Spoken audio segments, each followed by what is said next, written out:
Nous franchissons une marche supplémentaire en structurant le territoire et en permettant d'étendre le campus universitaire qui a été une réussite. Ici, c'est 1000 étudiants derrière nous qui viennent fréquenter ce cœur de ville et ils étaient à l'étroit. On va ouvrir une capacité de 800 étudiants supplémentaires dans l'acte 2 qu'on va dévoiler dans une visite de chantier qui a déjà bien commencé puisque toute la déconstruction est terminée. Nous allons passer à la partie construction d'un site ambitieux qui se veut respectueux de l'environnement mais aussi très fonctionnel, alliant ainsi modernité et innovation. À l'intérieur de ce bâtiment, on va construire 15 salles de cours complémentaires. On va construire ce qui est important dans les bâtiments d'enseignement aujourd'hui, des salles de coworking, des salles de travail individuelles, des salles beaucoup plus libres. Il va y avoir une sorte de grande agora en plein milieu du projet où tous les étudiants vont pouvoir se rencontrer, manger, discuter, échanger et partager leur passion. On rentre sur 18 mois de travaux.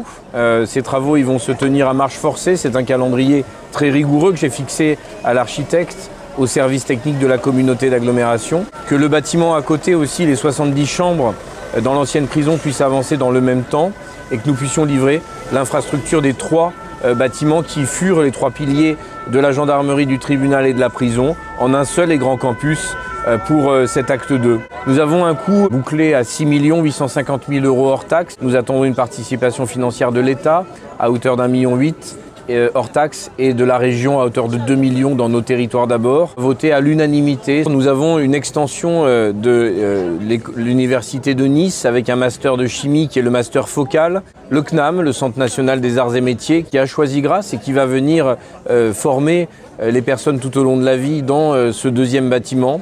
L'ISIPCA de Versailles, l'école d'aînés de Versailles qui va aussi prendre place, l'école d'ingénieurs de Cergy-Pontoise et des Mureaux, l'ECAM EPMI qui va former des ingénieurs, 60 ingénieurs par an. L'ambition c'est de dire ce lieu il devient un lieu d'attractivité fort dans les Alpes-Maritimes puisque ça va permettre à des étudiants de venir vivre en ville.